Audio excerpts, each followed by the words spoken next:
This is going to be the first video in a series where I'm going to talk about maintaining freedom and dignity as an individual and as a society. I'm going to make the argument today that AI is eroding our free will. What do I mean by free will? Well, I mean the autonomy and the agency to make our own decisions based upon our lived experiences and societally, in societal constructs, the idea behind democracy, the idea behind justice. I'm going to talk about mechanisms behind how I think that this is being eroded, where this is going. I'm going to talk about that as an individual and as a society, and then I'm going to talk about what we can do about it. So, a lot of what I'm talking about is behavioral conditioning, and I'm going to give you a quick history lesson on a very intelligent man named B.F. Skinner. In the early 20th century, B.F. Skinner started proposing these models behind behavioral conditioning. He went on to write a book named Beyond Freedom and Dignity, which is why I'm focusing so heavily on this topic, because I think that he had this predictive power that was akin to Nietzsche. And actually the name of the book was probably a play on Nietzsche's Beyond Good and Evil, where Nietzsche was discussing the decay of sort of objective morality or Christian morality. And I think Skinner was, and quite accurately has predicted the what he may describe as an evolution, but I would see as an erosion of the freedom and dignity of people within a society. Some of his early models or his experiments were named Skinner's boxes, where Skinner would put a rat or a pigeon into a box, and through different mechanisms like buttons, screens, lights, levers, and reward mechanism, his aim was to program or condition a complex behavior sometimes into these animals unattended. So he didn't need to do anything. He put the rat in the box, and by the time that give it a day, take the rat out of the box, and this rat had this programmed conditioning and this programmed behavior. I don't believe that we are akin to rats and pigeons in our psychology. I think we're way more complex. However, I think what Skinner probably didn't predict himself is the advancement of complex algorithms and potentially conditioning mechanisms within our world. I want to draw the parallel between Skinner's boxes, that stimuli, that input, and that reward mechanism, to the mobile phones that we use every day. US teenagers use their mobile phones for 6.5 hours a day on average. I don't need to say that that's terrible, but I think it would be naive for us to assume that using these devices for that long wouldn't leave us open as a sort of vulnerability as humans for conditioning or for programming, essentially. When we talk about algorithms, what we used to be talking about was sort of a step-by-step instruction set of how something's going to sort of process on a computer. And when we talked about that in terms of social media, it would be displaying things like what hashtags you have or what hashtags you like, the people that you follow. And the adverts would be sort of targeted around that roughly. Whereas now we all know an advert can pop up of something you were thinking about 2 minutes ago. And the algorithms are so complex, so dynamic, and are probably mapping you behaviorally and psychologically that they know essentially what you're thinking and they know what you want. And the algorithms at the moment are programmed towards probably engagement and revenue increase through advertising. However, it's not far-fetched to think that that could be political or whatever, whoever controls the algorithms, whatever they want to sort of program or condition onto you. If you're interacting with that algorithm 3 hours a day, it'd be naive to assume that you wouldn't sort of that you're only getting something out of it and then not sort of putting something into you. AI has been proven in studies to be persuasive. There was one study where it was put onto Reddit, a sub-forum named Change My View, and the AI compared to sort of baseline humans convinced other people around 3% of the time to change their views. AI was up there with about 20%. Now, this may not seem like a huge jump when you consider how fast AI has developed, and these are people explicitly saying, you have changed my view. This is really important. This study went on to be described as ethically questionable. But this is happening every day. This is happening every day. Nation states are constantly putting out AI bots, and they're constantly commenting on people's posts or creating an environment in the comment sections of posts to push a certain agenda.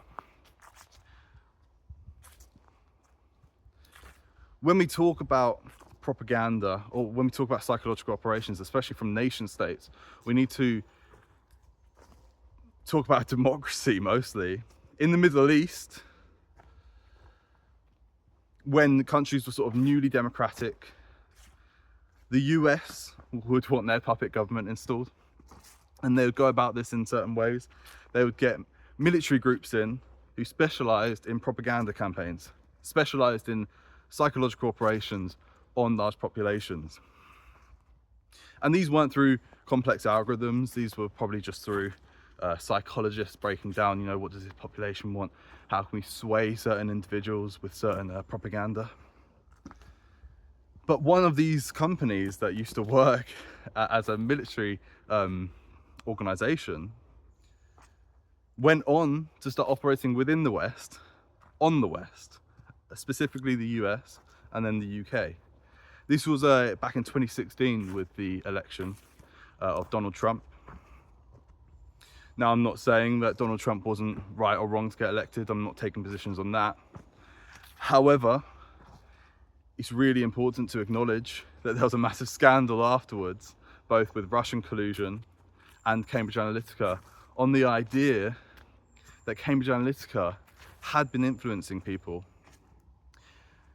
The scandal wasn't actually around the fact that they were doing it. The scandal was around the fact that they had so much data on people. They had 5,000 data points on almost every single American. They could map psychologically every single American. What they wanted, what they would be influenced by, what they were disgusted by. How did they get this data? Well, they got it from Facebook.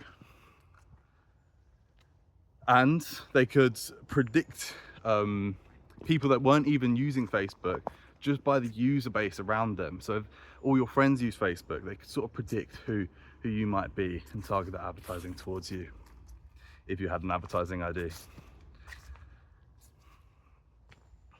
Now, that's an example of how this can happen en masse. And these aren't, it would be naive again to assume that the algorithms that they were using aren't way more advanced now. They were probably using sort of rudimentary machine learning algorithms to sort of understand, okay, how can we influence the most amount of people for the least amount of money?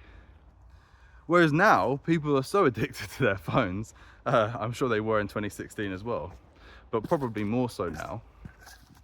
And the AI algorithms are so much more complex. We've got so much more computing power to train these models.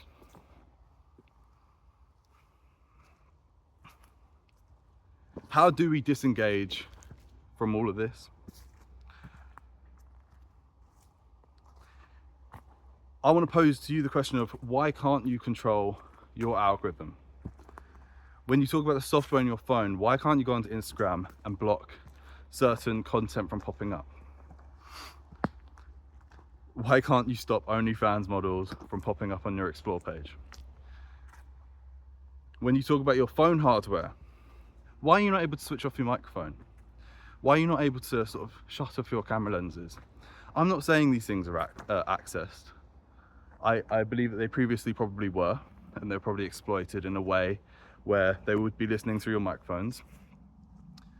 But now, I think that the AI algorithm is so good and so dynamic and so good at mapping people that by just scrolling through social media, pausing on certain posts,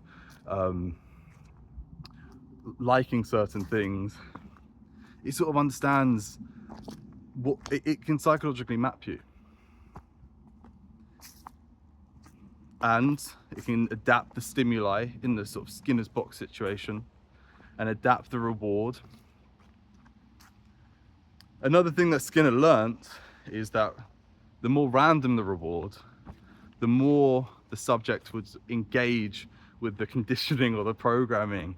And I think that speaks so well to social media.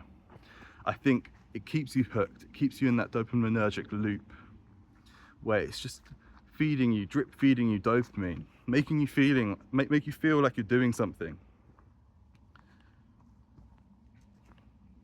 So we need to address the software and the hardware that we use. We need to increase our understanding of the technological environment that we're using as well. When we use an AI algorithm, it should say you're engaging with an AI algorithm. You may be subject to conditioning. There should be a warning label on these things. It should be the case that you should know that you're the product.